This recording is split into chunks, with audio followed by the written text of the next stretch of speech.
buenos días. Antes de dar inicio a nuestra jornada de trabajo, como Departamento de Educación Municipal, queremos brindarles la más cordial bienvenida a todas y todos los asistentes de la educación de los establecimientos educacionales municipales de nuestra comuna que nos acompañan a través de nuestro canal de YouTube. La formación de los asistentes de la educación es fundamental para el desarrollo de toda comunidad educativa, tomando en consideración la heterogeneidad de este estamento y de las funciones que cumplen a nivel profesional, de paradocencia y servicios auxiliares, contribuyendo de manera significativa al desarrollo del proyecto educativo institucional. En virtud de lo anterior, y de acuerdo a las disposiciones contenidas en el reglamento que regula el bono de desempeño laboral establecido en el decreto número 123 del año 2019, presentamos a ustedes la capacitación denominada Normativa en Convivencia Escolar, cuyo objetivo es capacitar a los asistentes de la educación de establecimientos educacionales municipales de la comuna de Ovalle sobre la normativa educacional vigente en convivencia escolar, según lo indicado en la Ley 20.536 de violencia escolar. Una de las condiciones para generar un clima escolar que favorezca los aprendizajes es la existencia de normas, reglas y procedimientos claros, consensuados y conocidos por toda la comunidad educativa, ajustados a derecho y de carácter formativo, que contribuya efectivamente al desarrollo personal y social de los y las estudiantes. De allí la importancia de relevar el reglamento interno como un instrumento de gestión.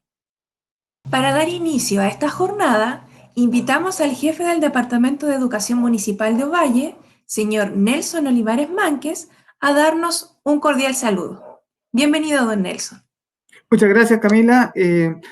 Un saludo cordial a todas y todos nuestros asistentes de la educación, un estamento muy importante dentro de los procesos educativos, un estamento que tiene la función de colaborar con los profesores, con los profesionales, y siempre el Departamento de Educación ha estado interesado en que nuestros asistentes de la educación reciban mejores herramientas para que puedan desenvolverse y desarrollar la función de cooperadores dentro de cada uno de los establecimientos educacionales. Hoy día los invitamos a cada uno de ellos a participar de esta capacitación en convivencia escolar. Creo que es muy importante, es un tema que está muy vigente y a pesar de que estamos en tiempo de pandemia, que estamos haciendo trabajo remoto, esta capacitación nos va a llevar a que cada uno de los asistentes de la educación que van a participar puedan desarrollar de mejor manera este trabajo colaborativo y que es muy valorado por nosotros como Departamento de Educación, por nuestro alcalde. Por lo tanto, los invito a participar y también, ¿no es cierto?, decirles de que vamos a tener este canal abierto, es una nueva modalidad de comunicación del Departamento de Educación, va a estar abierto para subir nuevos videos, nuevas capacitaciones en las cuales los asistentes de la educación y también los profesionales puedan acceder en los tiempos que tengan disponibles en cuanto a ir adquiriendo estas herramientas. Por lo tanto, y finalmente, ¿no es cierto?, les deseo que estas capacitaciones, este trabajo que se ha preparado con mucho cariño, con mucho esfuerzo y motivación de parte del equipo de convivencia escolar y de la unidad técnica pedagógica, lo reciban ustedes como una manera de aportarles estas herramientas y desarrollo de habilidades para que sea su trabajo más fructífero con nuestros estudiantes. Muchas gracias. Agradecemos las palabras de don Nelson Olivares Mánquez, jefe del Departamento de Educación Municipal. Bien, la presente jornada abordará de forma clara, sintética y didáctica las siguientes temáticas: reglamento interno, protocolos de actuación, deberes y derechos de los asistentes de la educación, aspectos legales y jurídicos respecto a la obligatoriedad de la denuncia, tribunales de familia y Ley 21.013. Al finalizar la capacitación, es necesario que todos los asistentes de la educación respondan a una encuesta de satisfacción y conclusiones que sacan respecto de la jornada a través de un formulario de Google que vamos a socializar con ustedes al final de la presentación. Esperamos que esta capacitación contribuya a la reflexión y constituya una posibilidad para abordar diversos temas del sistema escolar, de la comunidad educativa y del rol fundamental de los y las asistentes de la educación. Sin más preámbulo, dejamos con ustedes al señor Sebastián Vergara Valdivia, coordinador comunal de convivencia escolar, y al señor Diego Severino Olivares, asesor jurídico de nuestro Departamento de Educación. Buen día, sean todos y todas bienvenidos a la jornada de capacitación en materia de normativa educacional vigente en convivencia escolar. Como Departamento de Educación de la Municipalidad de Ovalle, estamos muy gratos de poder contar con este espacio de formación. Con ustedes, los asistentes y las asistentes de la educación de la comuna. En consideración de que ustedes tienen un rol clave en los desafíos que nos presenta la convivencia escolar. Y además, ustedes son agentes claves en el correcto funcionamiento de las escuelas y en el proceso escolar de todos los estudiantes de la comuna. En primer lugar, los invitamos a tener presente algunas preguntas orientadoras, como una guía para atender y comprender los distintos momentos y contenidos que vamos a abordar en la presente jornada. Esperamos puedan tener respuesta para cada una de estas al finalizar la capacitación. En primer lugar, ¿conoce usted qué es un reglamento interno? ¿Conoce los protocolos de actuación de su establecimiento? ¿Conoce sus derechos y deberes como asistente de la educación? Tener muy presente cada una de estas preguntas en el desarrollo de la presente jornada. Dicho esto, cabe relevar que la convivencia escolar en la última década, en los últimos 10 años, ha cobrado especial importancia en la educación. Se ha consolidado como uno de los pilares fundamentales para el funcionamiento adecuado de las escuelas, colegios y liceos donde ustedes trabajan. Como pueden darse cuenta, ha surgido muchísima, pero muchísima normativa en convivencia escolar en los últimos 10 años. Razón por la cual creemos que estos espacios de formación son imprescindibles y deben ser constantes, tanto a nivel comunal como también al interior de sus establecimientos. Toda esta normativa que ha surgido en los últimos 10 años es reiterativa en dos puntos en particular que nos gustaría dar a conocer. En primer lugar, la convivencia escolar no es algo, y esto es un mito, que estuvo presente durante algún tiempo, que la convivencia escolar es un elemento que atañe solamente a los estudiantes. Pues no es así, porque es una dimensión que nos considera a todos. Docentes, estudiantes, directivos, asistentes de la educación y también al sostenedor. Razón por la cual hay que tener muy presente que una convivencia escolar sana es responsabilidad de todos y todas quienes trabajamos en educación. En segundo lugar, y muy ligado, la convivencia en hogar escolar no es algo que ocurre sin control. Es un proceso que se aprende. A convivir se aprende. Y por consecuencia, naturalmente, es un proceso que también se educa. Debemos y tenemos la responsabilidad de educar en convivencia. Entonces, yo me pregunto, e invito también a ustedes a preguntarse, ¿quiénes son los llamados a educar en convivencia escolar? ¿Los profesores? ¿El encargado de convivencia escolar? ¿Los directivos? Sí, ciertamente sí, pero no solo eso. Ustedes, como asistentes de la educación, también tienen mucho que decir en esta materia, puesto que también son educadores en convivencia escolar. Están en espacios donde la mayoría de las veces otros funcionarios no alcanzan, no están presentes, lo que los convierte a ustedes en personajes imprescindibles. Están en todos los espacios de la escuela, están en el aula, ustedes están en el patio, en los recreos, en la biblioteca, en el comedor.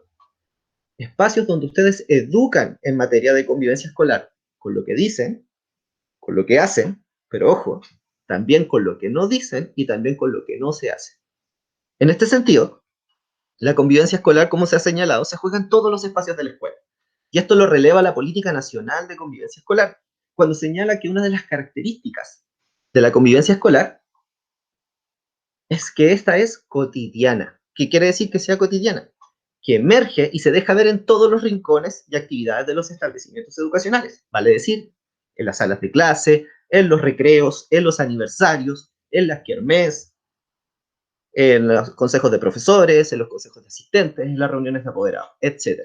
Y en todos estos espacios que ustedes conocen y en los cuales se desenvuelven día a día, uno tiene que tomar decisiones. Ustedes, como asistentes de la educación y educadores de convivencia escolar, deben tomar decisiones. Y estas decisiones pueden fortalecer o pueden debilitar la calidad de la convivencia escolar que existe en sus escuelas, colegios y liceos. Veamos un ejemplo. Francisco es asistente de la educación. Se desempeña como inspector de patio de su escuela. Lleva años trabajando en ella y mantiene una muy buena relación con todos, en especial con los apoderados. Como todos los días, Francisco recorre el patio durante el recreo. Es su turno. Camina por las distintas dependencias de su querida escuela. Recorre los patios, los baños, las escaleras, primero y segundo piso. Todo parece ser un día más en la vida de Francisco. Sin embargo, algo está por ocurrir que le arrebatará su acostumbrada calma. En el segundo piso, sorprende a dos estudiantes. Sí, a dos alumnos de séptimo básico. Discuten acaloradamente con empujones, insultos y garabatos de alto calibre. Y no es la primera vez que lo sorprende. Logra detener la situación mientras ambos se amenazan con encontrarse afuera de la escuela. Los invitamos a ponernos en el lugar de Francisco. Ustedes, como asistentes de la educación, en los próximos segundos van a ser Francisco y Francisca y deben tomar una decisión. Si usted fuera el protagonista de esta historia, ¿cuál de las siguientes decisiones tomaría? A. Dejarlo ahí. Ya conversó con ambos y no es necesario hacer nada más. Usted lleva años haciendo este trabajo y sabe con claridad cuándo las cosas pueden pasar a algo más o si solo es una tontería de adolescentes. B.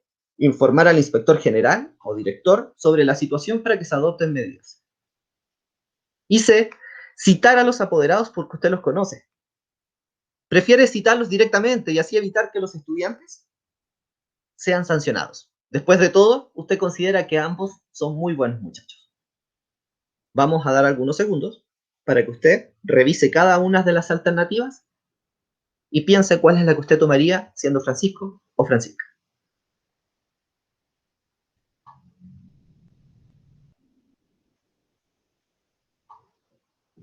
¿Bien? ¿Eligió su alternativa? Perfecto.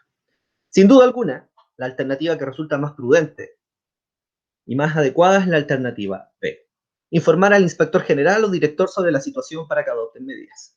Sin embargo, hay algo que decir sobre la alternativa A y la alternativa C.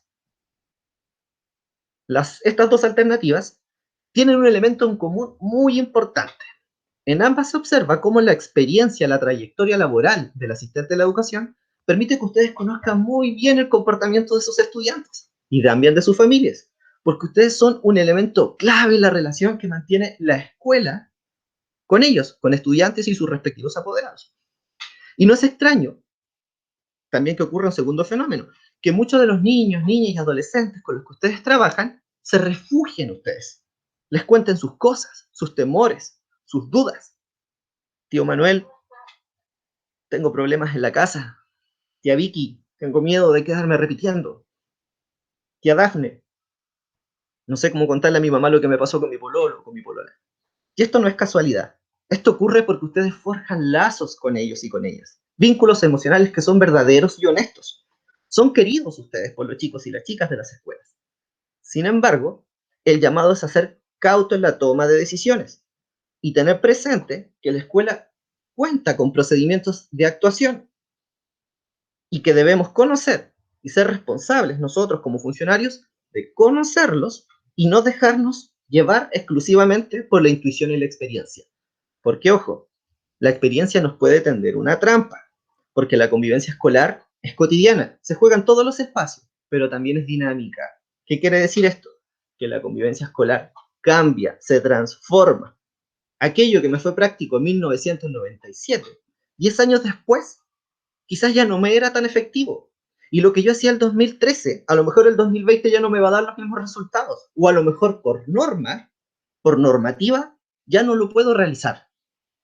Tengan presente, y como lo vimos hace algunos segundos, que existe una gran cantidad de normativa que ahora regula la convivencia escolar. Por lo cual, Si yo la desconozco, yo actúo solo desde mi experiencia o de mi intuición, puedo cometer errores que transgredan la normativa actual. En este sentido, los invito a ver el siguiente video. Combatir el ciberbullying es una tarea de todos y para eso la Superintendencia de Educación entrega orientaciones y herramientas para promover la buena convivencia en las comunidades educativas. En ese sentido, cada establecimiento debe contar con un reglamento interno, que es un instrumento único, elaborado por los miembros de la institución, que expresa los valores de esta y su objetivo es cumplir los derechos y deberes de cada integrante. Las normas de convivencia son parte de este reglamento interno, el que debe tener una estrategia de prevención, capacitaciones para prevenir el maltrato y un protocolo para actuar en estos casos. El protocolo de actuación frente a situaciones de maltrato entre miembros de la comunidad educativa debe tener acciones y etapas que componen el procedimiento para resolver situaciones de violencia, así como los plazos para la resolución. Además, medidas formativas para los alumnos involucrados en estas situaciones, resguardo de la víctima y cómo se involucran los padres frente a este episodio. Por último, también debe contener qué deben hacer los funcionarios de una comunidad educativa si están en conocimiento de hechos constitutivos de delito en los establecimientos. Para conocer más sobre este tema, te invitamos a revisar la circular sobre reglamento interno que se encuentra en la página de la Superintendencia de Educación, www.supereduc.cl, y así contarás con más herramientas para que aprendas qué hacer para combatir el ciberbullying.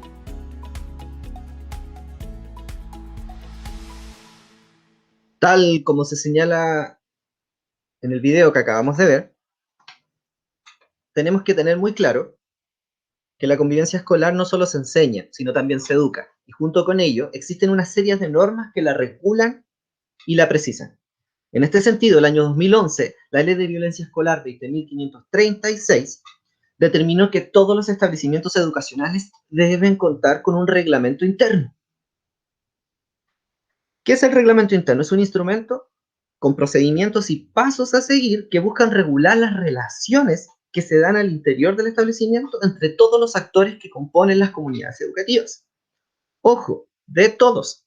El reglamento interno no solo nos dirá cómo vamos a actuar cuando un estudiante comete una falta, si llega atrasado o se fuga de la escuela, sino que además tipifica o debe tipificar qué se espera y cuáles son las conductas que se esperan del mundo adulto en los establecimientos educacionales. Es decir, lo que se espera de los docentes, de los directivos y asistentes de la educación, y también de los apoderados. Es imprescindible destacar que el reglamento interno es un instrumento participativo. ¿Qué quiere decir esto? Que se deben incorporar todas las visiones de quienes hacemos escuela, alumnos, apoderados, asistentes y docentes.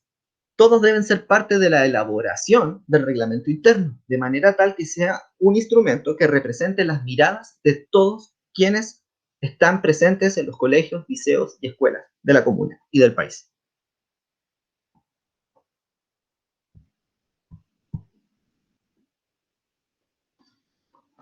Tal como les hemos señalado en distintos momentos, existe un alto nivel de normativa que regula la convivencia escolar. Y el año 2018, la Superintendencia de Educación elabora la Circular 482, que nos señala cuáles son los contenidos mínimos que deben existir en un reglamento interno. Si bien los apartados son diversos, los podemos consolidar en estas 5 grandes dimensiones. En primer lugar, el marco de valores. ¿Qué es el marco de valores? Son los principios, son las declaraciones de lo que anhelamos construir como escuela. Valores que esperamos se reflejen en nuestros estudiantes, pero también en nuestro quehacer, en nuestro actuar, en cómo hacemos nuestro trabajo y lo que somos capaces de modelar hacia los estudiantes. No podemos exigir responsabilidad si como escuela no somos responsables en las distintas tareas que se nos asignan. Sea cual sea nuestro rol, recuerden, todos y todas educamos en convivencia escolar. También están los derechos y deberes, que son las responsabilidades y las garantías que tenemos como estamentos que conforman las comunidades educativas. Ya nos vamos a referir a este punto en particular más adelante. Por otro lado, está la graduación de faltas. Siempre hemos tenido claridad, desde que nosotros éramos estudiantes, que de cometer alguna falta, de equivocarnos como alumnos, nos llamaba el inspector, nos llamaba el director, nos citaba a su oficina y nos decía que iba a aplicar una determinada medida disciplinaria. Pues bien, en la actualidad, las medidas adoptadas deben ser proporcionales a la falta. ¿Qué quiere decir esto? No podemos suspender a un estudiante solo porque se para constantemente en la sala de clases, o porque viene con el pelo largo, o porque su presentación personal es desaseada. Las faltas deben ser graduadas al igual que las medidas a adoptar. Y no solamente debemos aplicar medidas disciplinarias, sino también tenemos la responsabilidad de aplicar medidas formativas en donde eduquemos a nuestros estudiantes en estas materias. Junto con lo anterior, la normativa vigente también nos exige que los establecimientos educacionales deben tener definido en su reglamento interno las faltas que pueden cometer también los apoderados y los funcionarios, es decir, docentes y asistentes de la educación. Y además debe estar claramente señalado en el reglamento interno y debe ser socializado con la comunidad educativa cuál es el procedimiento que la escuela va a aplicar con el apoderado o el funcionario si alguna falta llegase a ocurrir. Si llego tarde, ¿qué va a pasar conmigo? ¿El director me va a llamar a la oficina? ¿Me va a molestar? ¿Va a informar al sostenedor? Si yo falto al trabajo, ¿informo a mi colega y no informé directamente al director? Entonces, ¿esto es una falta? ¿Qué ocurre? Esto nos lleva a que esta tipificación de faltas y procedimientos deben ser dadas a conocer, de modo que el procedimiento que a mí se me va a aplicar sea transparente y, por supuesto, conocido por ustedes como asistentes de la educación y demás funcionarios de sus unidades educativas. Muy ligado a lo anterior están las normas de funcionamiento. ¿Qué son? Estas deben estar claras, desde los horarios de funcionamiento, cómo se va a entregar el material, el llenado de libros, el rol del inspector de patio en los recreos, el funcionamiento de la biblioteca, cómo va a ser el procedimiento para pedir un permiso administrativo, cómo va a ser el procedimiento para informar que no puedo ir a trabajar, entre otras normas de funcionamiento que ordenan y regulan nuestro rol al interior de las escuelas, colegios y liceos. Además, otro apartado importante son las consideraciones del encargado de convivencia escolar. En el reglamento tiene que estar muy claro cuáles van a ser sus funciones, sus atribuciones, su rol, y cuál va a ser su relación con el consejo escolar.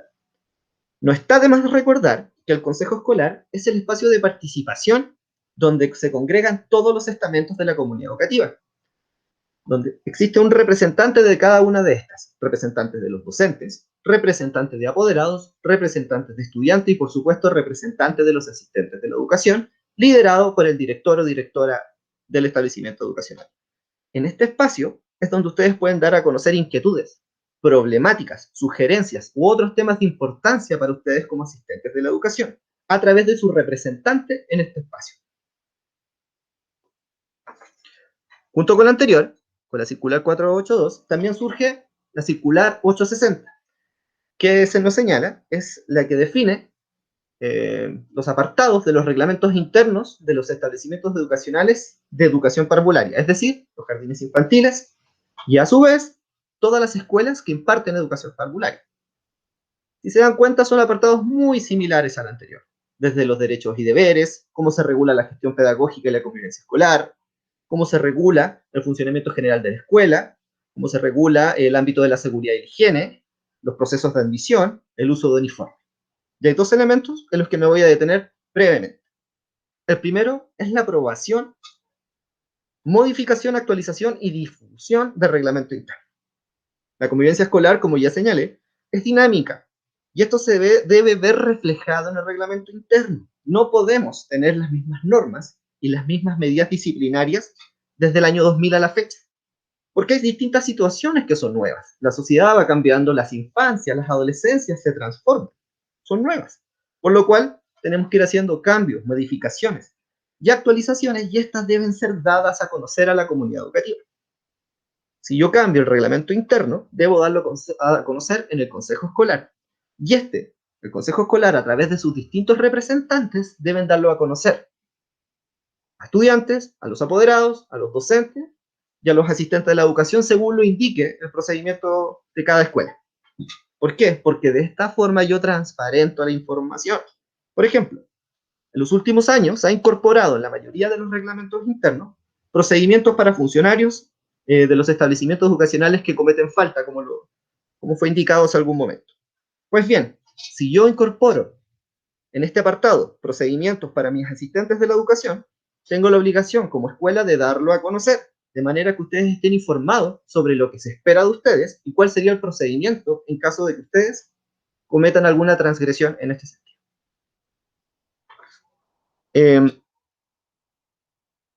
Hay dos puntos que son fundamentales, que son medulares, que tienen que ver con los derechos y deberes de los asistentes de la educación. La Ley General de Educación, en su artículo 10, letra D, es bastante clara.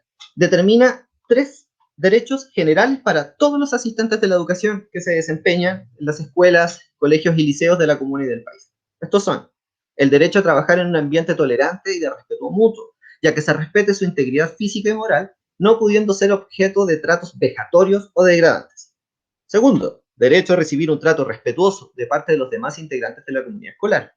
Y tercero, derecho a participar de las instancias colegiadas de esta y a proponer las iniciativas que se estimaren útiles para el progreso del establecimiento en los términos previstos por la normativa interna.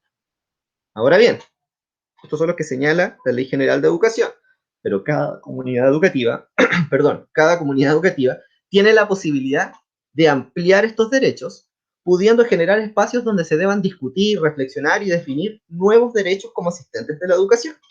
Es fundamental que la escuela sea capaz de dar estos espacios y una vez que se definan cuáles van a ser estos derechos, darlos a conocer a toda la comunidad educativa.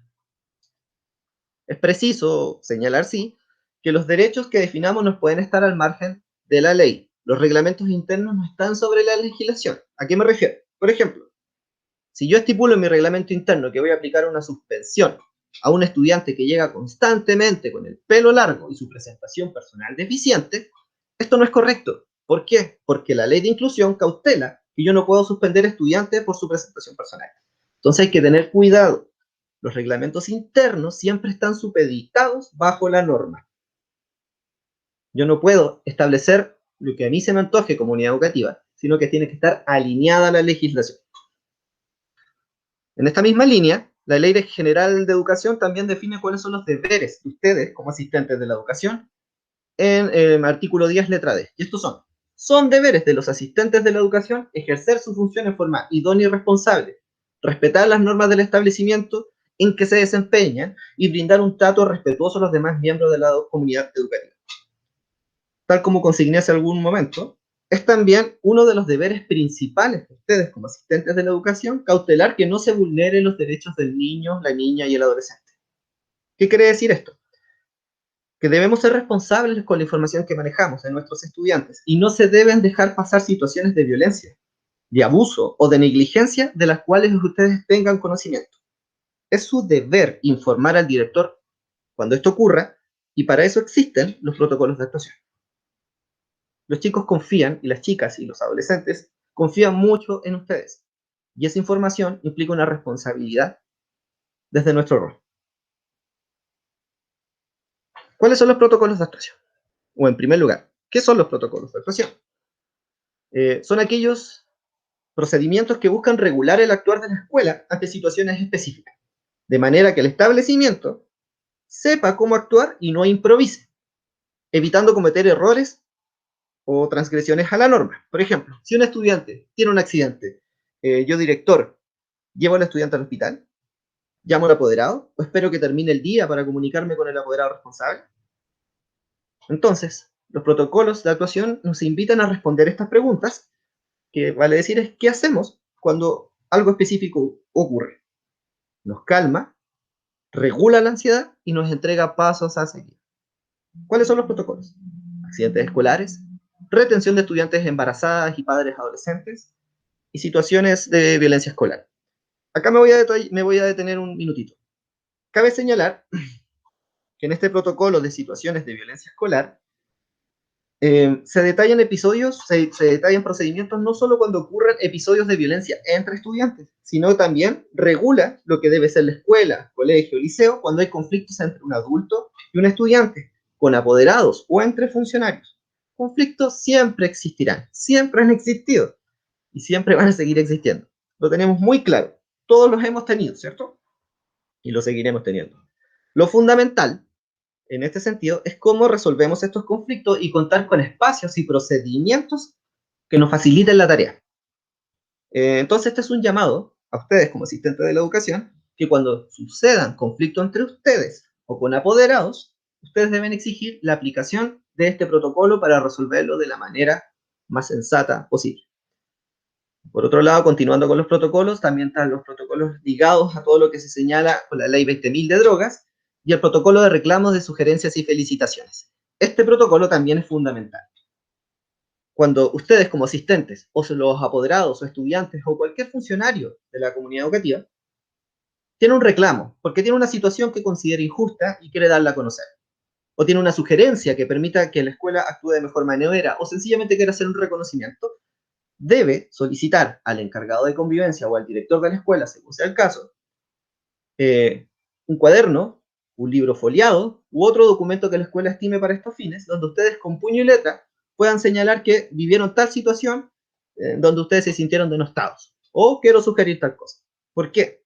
Porque de esta manera, al hacerlo ustedes en este protocolo, la escuela tiene la responsabilidad de darle una respuesta por escrito. Y para esto existe un plazo, son 10 días hábiles.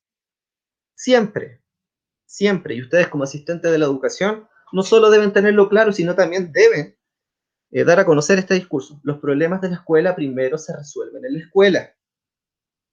No bajemos inmediatamente al departamento de educación. No inmediatamente vayamos a la superintendencia o al departamento provincial. Tenemos que respaldar, tenemos que empoderar el liderazgo de nuestra escuela para resolver sus propios conflictos. Incluso si están al tanto de que hay una apoderada que está molesta porque ocurrió una situación injusta con ella, con su hijo, con su hija, con su nieto, con su sobrino, ustedes se acercan y sugieren: señora Marcela, tranquila, sé que usted está enojada, pero no vaya al departamento, hable con el director, déjelo por escrito, resolvamos las cosas en casa primero.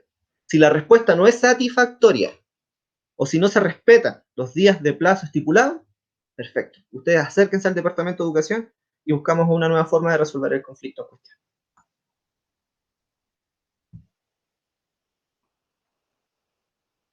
Los últimos protocolos son el manejo de riesgo suicida, fallecimiento de un miembro de la comunidad, agresiones sexuales y hechos de connotación sexual y detección de situaciones de vulneración de derechos a los estudiantes o riesgos de sospecha de deserción en estudiantes con contexto de COVID.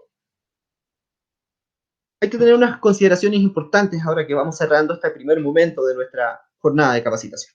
En primer lugar, yo como asistente, la escuela tiene el deber de facilitarme el reglamento interno para que yo lo conozca, pero yo tengo la responsabilidad de tener claro cuál va a ser mi actuar según el protocolo correspondiente. Y esto lo ligo con un segundo punto súper importante: no actuar según lo que yo considero apropiado. Cuidado con la trampa de la experiencia. No puedo moverme solo por la intuición. Como hemos visto, existe mucha normativa, y si actúo según lo que yo siempre he hecho en mi carrera, puedo cometer errores. Y por otro lado, no guardar silencio y dejarlo pasar. Conozco la realidad de muchas de sus escuelas y sé lo cercano que son ustedes para los estudiantes. Los buscan, les cuentan cosas. Pero tenemos que ser responsables con esa información. Porque con esa información yo puedo evitar que se siga dando curso a una situación de abuso, de violencia, de vulneración de derechos que esté sufriendo un estudiante. Así que el llamado a la responsabilidad con los afectos, con el vínculo que los estudiantes tienen con ustedes. Muchas gracias. Para dar continuidad a la presente jornada, doy la palabra a mi colega y amigo personal, don Diego Severín Olivares. Hola, muy buenas tardes a todos los presentes, estimados asistentes de la educación.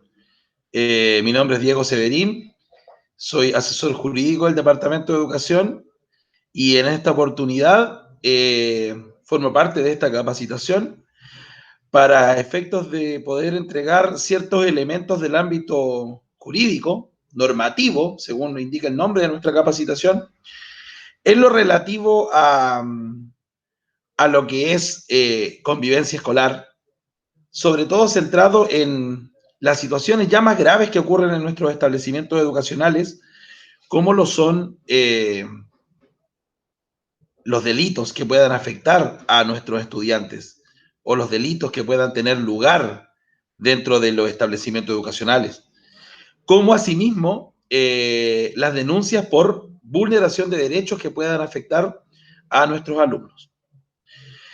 En primer término, debemos tener absoluta claridad de que, y en consecuencia de lo que anteriormente Sebastián señaló, no debemos actuar desde nuestra experiencia, ¿ya? No porque siempre lo hemos hecho de una forma, siempre hemos tratado de la misma forma los casos, lo tenemos que seguir haciendo, ¿ya? Existe un marco regulatorio, el cual me obliga, ¿cierto?, a realizar ciertas acciones cuando las problemáticas son asociadas a delitos o a vulneración de derechos, ¿ya? En primer término, vamos a hablar acerca de la obligación de denunciar delitos. Esta obligación de denunciar delitos se encuentra contenida en el Código Procesal Penal, específicamente en el artículo 175 de ese cuerpo normativo. La norma señala expresamente que estarán obligados a denunciar directores, inspectores y profesores de establecimientos educacionales de todo nivel los delitos que afectaran, ¿cierto?, a nuestros alumnos o que tengan lugar dentro del establecimiento educacional. ¿Qué es lo importante de aquello? Si bien la norma no hace referencia expresa a los asistentes de la educación, se habla de directores, inspectores y profesores, ¿ya? Es una norma bastante antigua, por eso no hace referencia tal vez a lo que es asistente de la educación.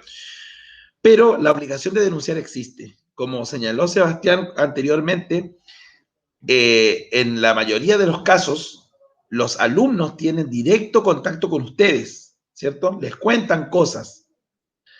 Y en muchas oportunidades, ¿cierto? Una pronta acción, una pronta denuncia puede poner freno a una situación que puede resultar en lo sumo grave para el desarrollo de cada uno de nuestros alumnos, ¿cierto? Esta denuncia, como le digo, resulta obligatoria. Nosotros en nuestros establecimientos educacionales centramos la obligatoriedad de la denuncia en la figura del director o del profesor encargado, en atención a que es él el encargado de la unidad educativa. Entonces, en consecuencia, yo los invito a que, en virtud de esta obligación de denunciar, indicada en la normativa, ustedes como agentes esenciales en el desarrollo del proceso educativo, ustedes al momento de que tengan conocimiento de que algún delito pueda haber ocurrido dentro del establecimiento, como un robo, no sé, alguna oportunidad me tocó ver un supuesto porte de armas, o si reciben algún tipo de revelación de parte de un alumno que puede estar sufriendo de abuso sexual por parte de algún familiar, etcétera, etcétera. Ustedes mejor que nadie saben la realidad de nuestro establecimiento, que al tener conocimiento de esa situación, inmediatamente ustedes den aviso al director, ¿ya? Para que se realice la efectiva denuncia. ¿Por qué se realiza esta denuncia a una entidad, ¿cierto?, externa, que en este caso en el ámbito de los delitos es Carabineros de Chile, Policía de Investigaciones o Fiscalía? Porque nosotros como establecimiento educacional no contamos con las herramientas ni con las facultades legales para realizar un proceso investigativo que busque sancionar ese delito, que busque poner freno a esa situación. Por ende, en razón a la primera parte, que es la obligación de denunciar, estimados asistentes, resulta en lo sumo necesario que en el mismo momento que ustedes toman conocimiento de algún hecho delictivo, lo informen inmediatamente al director para que el director pueda realizar la denuncia en los organismos competentes.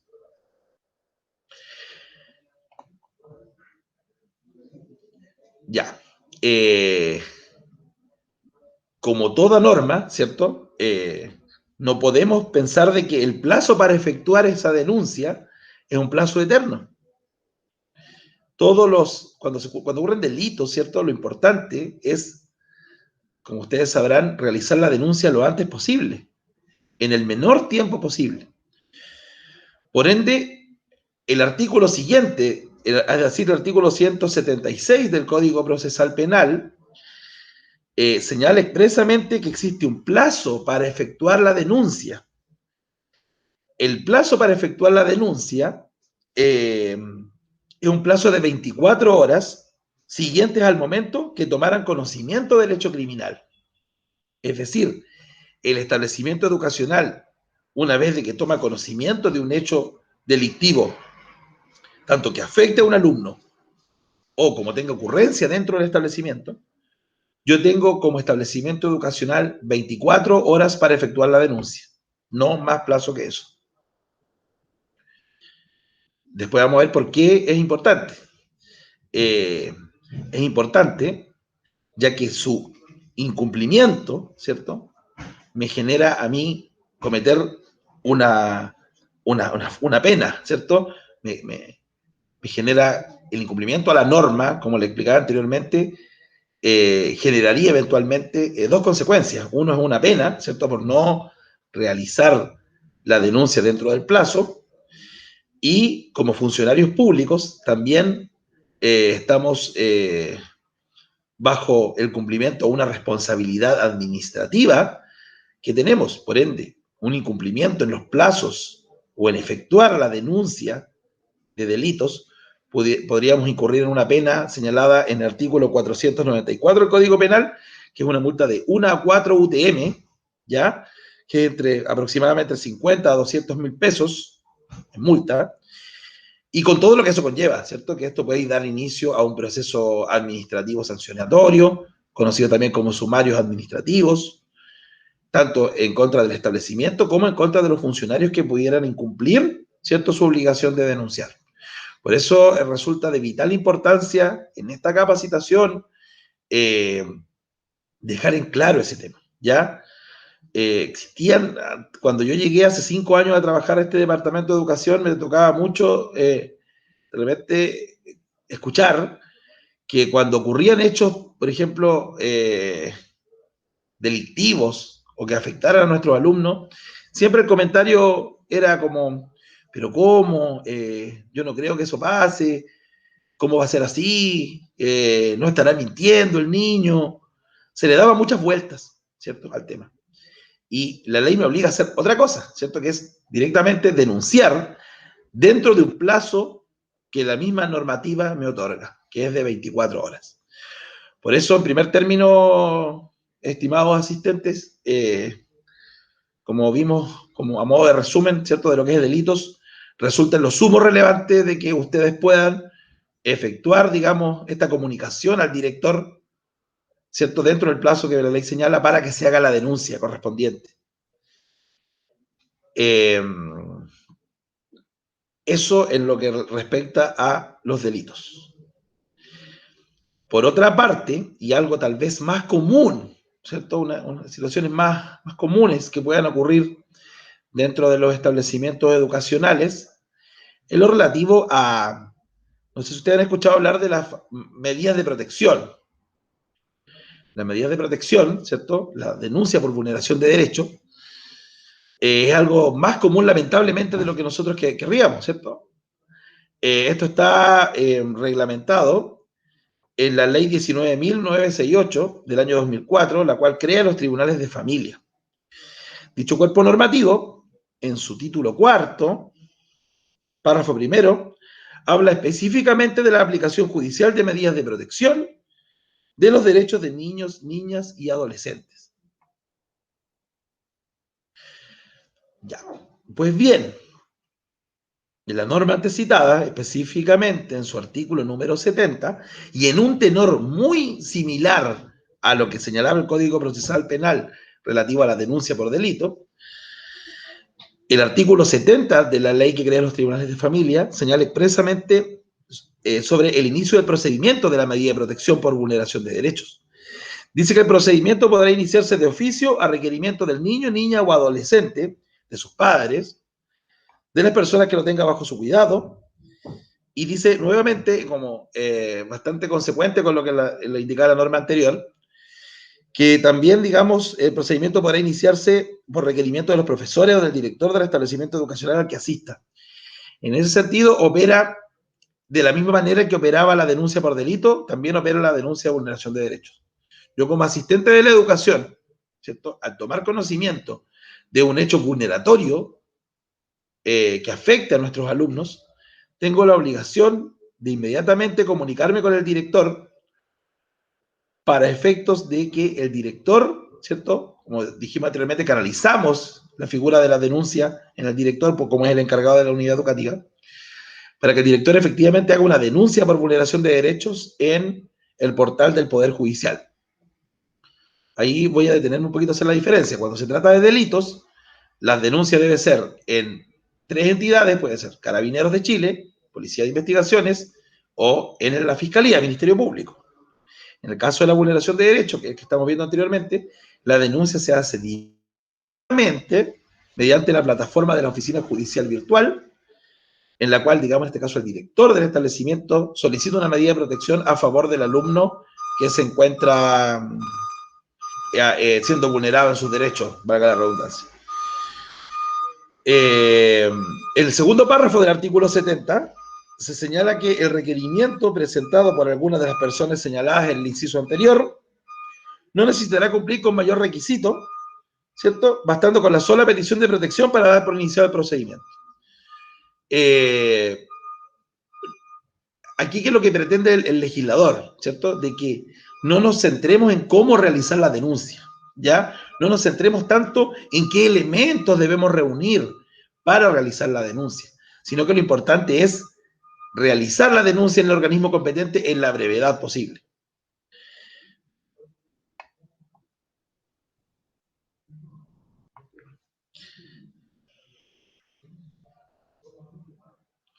Al igual que lo señalamos en el caso anterior de los delitos, en el caso de la vulneración de derechos dice que el incumplimiento de las obligaciones establecidas será sancionado con una pena prevista en el artículo 494 del Código Penal, que es una multa de 1 a 4 UTM, y como es un tema muy similar al anterior, también eventualmente ante un incumplimiento se podría generar sumario administrativo o investigaciones sumarias para efectos de poder verificar algún incumplimiento de nuestras obligaciones como funcionarios, ¿ya? Por ende, resulta lo sumo relevante, y por favor que esto no suene como amenazante para ustedes, sino que resulte lo sumo enriquecedor. Es súper relevante de que nosotros, cuando tenemos conocimiento tanto de delitos como de vulneración de derechos, efectuemos la denuncia dentro del plazo otorgado. ¿Qué podría ser una vulneración de derechos, cierto? La gama, lamentablemente, es bastante amplia en lo que los derechos pueden ser vulnerados. Estamos hablando de una inasistencia prolongada e injustificada a clases. En este caso, el padre o apoderado podría estar vulnerando el derecho a la educación de su hijo, que el hecho de que un apoderado se niegue a entregarle un tratamiento médico, el cual se encuentra suscrito por un facultativo, por un médico. Sí, me ha tocado ver que algunos apoderados no siguen el tratamiento que los médicos le han recetado. De repente, algunos de nuestros alumnos también estaría vulnerándose el derecho a la salud. Y dentro de otros casos, ¿cierto?, que pueden ser hechos de maltrato psicológico, etcétera, etcétera, que pudiesen eventualmente ser considerados como vulneración de derechos. Al igual que en el caso del delito, existe un plazo para efectuar la denuncia.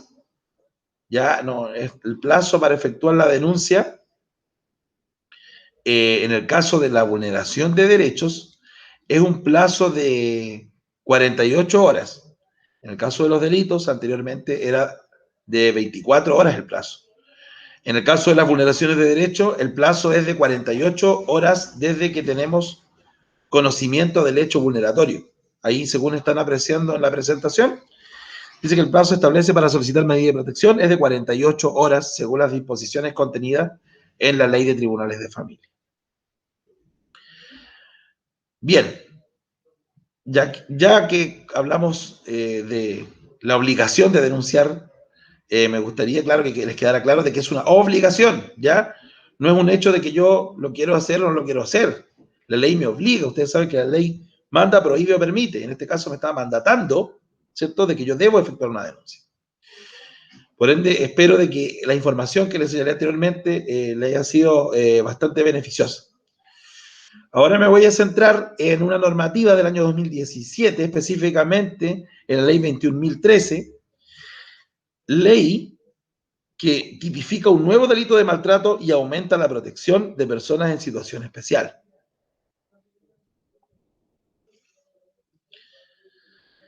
La ley 21.013, ¿cierto?, viene a hacer modificaciones dentro de la normativa vigente y me introduce una serie de cambios que son bastante atingentes a lo que es la función de los establecimientos educacionales. Por ende, consideré de que es lo sumo relevante de que ustedes tengan conocimiento de las modificaciones legales que tiene el delito de maltrato. La ley 21.013 crea un delito denominado maltrato corporal único relevante, el cual no requiere el resultado de lesiones. Antiguamente, ¿cierto?, para yo poder acreditar un maltrato físico, requería sí o sí que hubiese una constatación de lesiones efectuada en algún servicio médico, ¿ya? Dice que, en este caso, la norma dice que no requiere un resultado de lesiones, así se castiga penalmente a quienes maltraten corporalmente a niños, adolescentes, menores de 18 años, adultos mayores y discapacitados. Antes solamente se penalizaba el maltrato que provocaba lesión, ¿ya? ¿Qué puede ser un maltrato corporal único relevante? Cosas demasiado mínimas, cosas demasiado mínimas. Un tirón de oreja, un coscorrón, no sé cómo llamarlo. Esas actitudes, esas acciones son consideradas maltrato el día de hoy. Y por ende es un delito. ¿Ya? Un coscorrón, un tirón de orejas, tal vez no es una acción que vaya a generar una lesión en el afectado, en la víctima. Pero esta ley vino a modificar esa y aclarar un poquito el panorama. Entonces, podríamos entonces tener como resumen de que el maltrato corporal único relevante es un maltrato que no te genera necesariamente lesiones físicas, pero que por no generarte lesiones físicas resulta menos grave.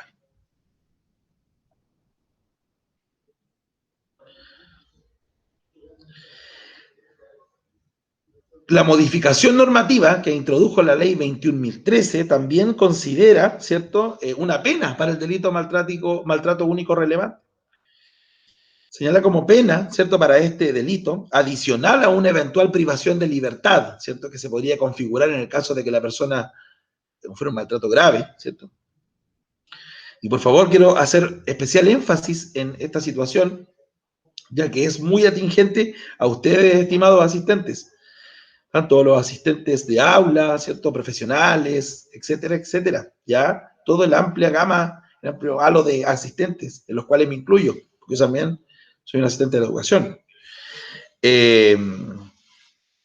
La ley 21.013, ante situaciones de maltrato, establece una inhabilitación absoluta o temporal para cargos, empleos, oficios o profesiones en ámbitos educacionales.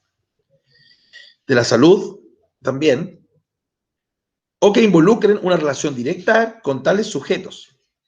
Para esto, el registro civil tiene un registro de inhabilidades por maltrato. ¿Por qué quiero hacer especial relevancia en esto? Porque muchos de ustedes, ¿cierto?, llevan una larga trayectoria en el ámbito de la educación. Muchos de ustedes han invertido mucho tiempo, muchos recursos, mucha dedicación en lo que es su aprendizaje, el desarrollo de sus funciones. Por lo que una sanción relativa al maltrato, si ustedes incurrieran en una situación de maltrato con alguno de los alumnos, eso pudiese llegar hasta con una inhabilitación perpetua para poder trabajar en el ámbito educacional, ¿ya? Esto existe. Yo conozco casos de gente que ha estado inhabilitada y que ha quedado inhabilitada de por vida. Por ende, al igual como lo señalé anteriormente, no lo tomen como una amenaza, tómenlo como un conocimiento, como algo enriquecedor para el ejercicio de sus funciones. Tal vez un arrebato de repente, una acción que no puede haber estado prevista, ¿cierto?, puede ocasionar que inclusive, ¿cierto?, se encuentren inhabilitados para ejercer su función en establecimientos educacionales de por vida. Por ende, resulta lo sumo relevante yo, como asesor jurídico del Departamento de Educación, hacerles presente, digamos, el riesgo que conlleva una situación de maltrato dentro de los establecimientos educacionales.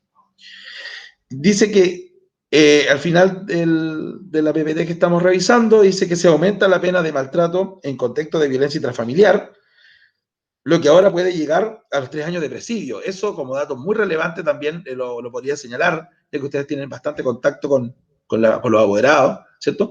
Que también esto no solo aplica a lo que es establecimiento educacional, sino que también aplicaría al contexto de violencia intrafamiliar, ¿ya? Por ende, el maltrato ya no sería una causa de violencia intrafamiliar, propiamente tal, sino que esa causa de violencia intrafamiliar ya puede ser derivada al Ministerio Público para la investigación del delito.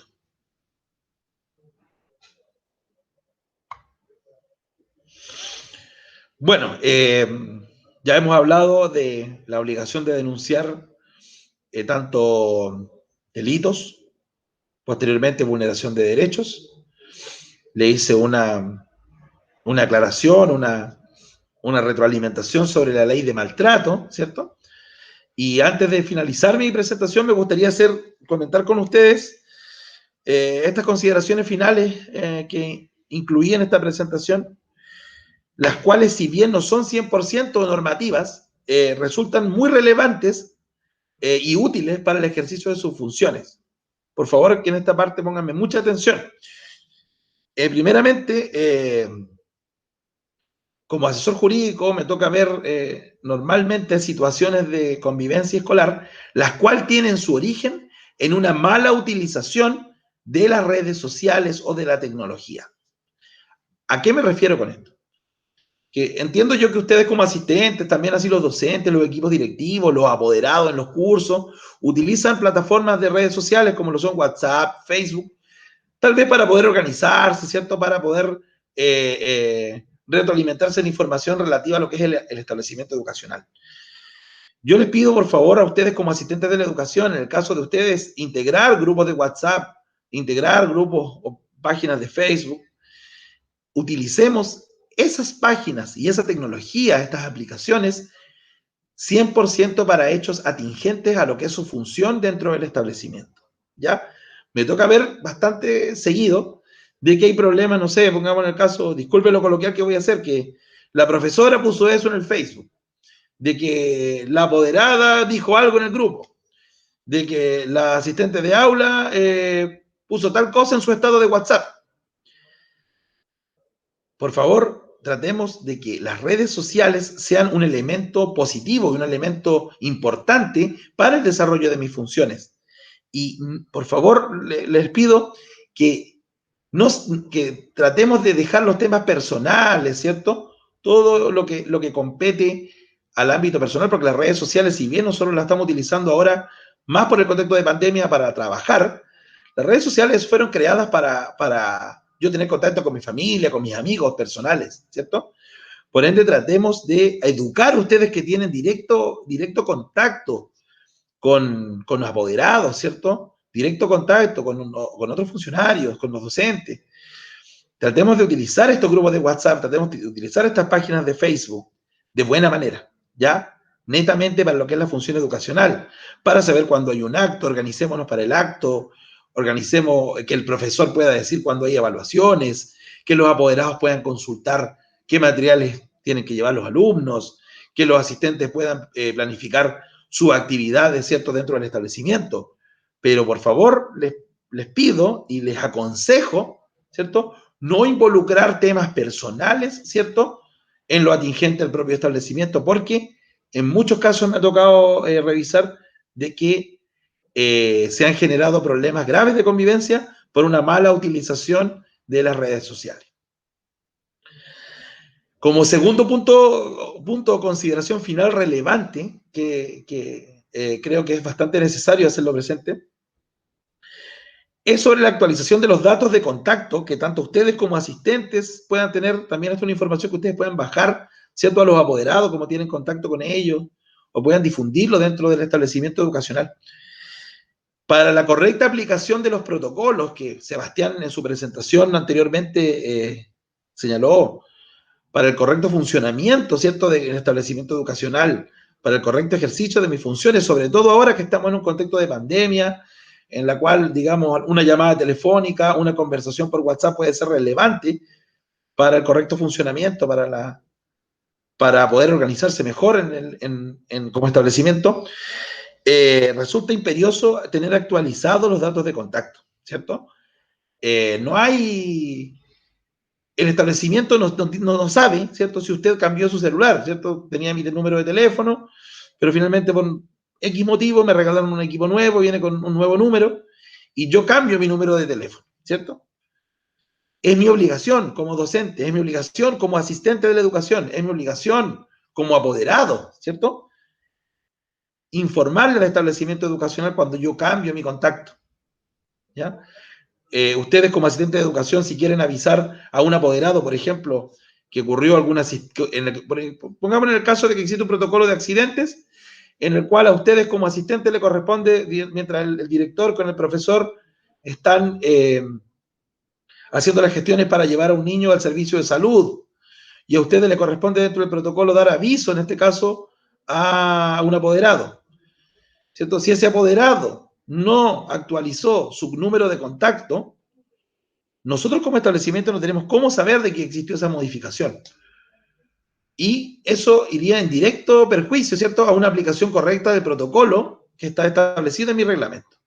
Por ende, les pido, como consideración final, ¿cierto?, esta presentación, que ustedes puedan divulgar lo que les estoy señalando, de que resulta en lo sumo importante de que estos contactos se mantengan actualizados, tanto para una correcta aplicación de un protocolo como para el funcionamiento en sí del establecimiento, ¿ya? Y finalmente, y haciendo relevante lo que señaló también Sebastián al final de su presentación, sin perjuicio de que yo le hablé de las situaciones más graves, ¿cierto?, que son situaciones de delito, vulneración de derecho y maltrato, en lo que respecta a la correcta aplicación de protocolos, para finalizar me gustaría hacer hincapié en que resulta relevante agotar las instancias de resolución de conflictos de acuerdo a lo que señalan los mismos protocolos. ¿Por qué les digo esto? Que no sé en el caso de ustedes como asistentes de la educación, pero creo que han escuchado en muchas oportunidades a apoderados decir, voy a ir al tiro a hablar al departamento de educación, voy a hablar con el alcalde, de repente dice. Voy a ir al tiro a poner una denuncia al departamento provincial. Voy a ir a la superintendencia de educación, saltándose todas las etapas del protocolo, ¿cierto? Si usted llega y hace una denuncia ante la superintendencia de educación y usted como apoderado, ¿cierto?, o hasta mismo ustedes como asistentes si eventualmente tuvieran una denuncia, si ustedes no cumplen con el protocolo, finalmente la superintendencia va a desestimar la denuncia, ¿ya? Por otra parte, es importante señalar de que cuál es la importancia de poder resolver los conflictos dentro del mismo establecimiento y el cumplimiento de los protocolos. Porque en el caso de incumplir el protocolo, ¿cierto?, en el caso de que hay un incumplimiento en relativo al protocolo, superintendencia sanciona al establecimiento educacional, ¿ya? No lo sanciona usted como asistente, no me sanciona a mí que soy el asesor jurídico. La sanción va directo en contra del establecimiento, ¿ya? Y eso se traduce en un descuento en la subvención. Si yo como establecimiento educacional incumplo mi protocolo, superintendencia me sanciona con un descuento mensual en la subvención. Por ende, resulta en lo sumo relevante dar un cumplimiento estricto a lo que es mi reglamento, a lo que son mis protocolos, ya que si no doy cumplimiento, superintendencia, en el caso de aprobar un sumario administrativo en contra del establecimiento educacional, podría sancionarnos, como les dije anteriormente, con una multa que sería un descuento mensual en la subvención, y aquí el único afectado terminaría siendo el establecimiento educacional. Así que, bueno, para finalizar mi presentación y agradecerles su atención, señalarles que, según indica la normativa, ustedes son agentes en lo sumo relevantes para el buen funcionamiento y el correcto funcionamiento de un establecimiento educacional. Y tal vez, como dijo Sebastián, son quienes tienen un contacto más directo y más de confianza con nuestros alumnos, Por ende, espero de que todo lo que hemos conversado en esta capacitación, en esta presentación, les sea bastante útil para el ejercicio de sus funciones. Así que eso para finalizar mi presentación, agradecido de su atención y nos veremos en una próxima oportunidad.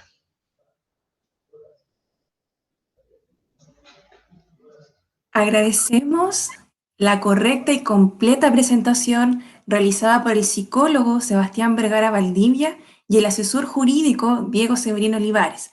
Ambos forman parte de la unidad técnico-pedagógica del Departamento de Educación Municipal. Antes de finalizar esta jornada de capacitación, quisiéramos invitarlos a responder una encuesta de satisfacción. Esta encuesta tiene como propósito, ¿cierto?, conocer su satisfacción y conclusiones que han sacado a partir de esta capacitación en el área de convivencia escolar, ¿ya? Entonces, les vamos a pedir que ingresen al link que ahí aparece en pantalla y que está abajito en la descripción del video, ¿ya? Y que además fue enviada por correo electrónico a sus directores. Entonces, la idea es que ustedes puedan ingresar al link, ingresen sus datos personales, el establecimiento al cual pertenecen y puedan responder las preguntas. Bien, vamos a esperar entonces que ustedes puedan realizar este pequeño trámite, ¿cierto?, al finalizar esta capacitación.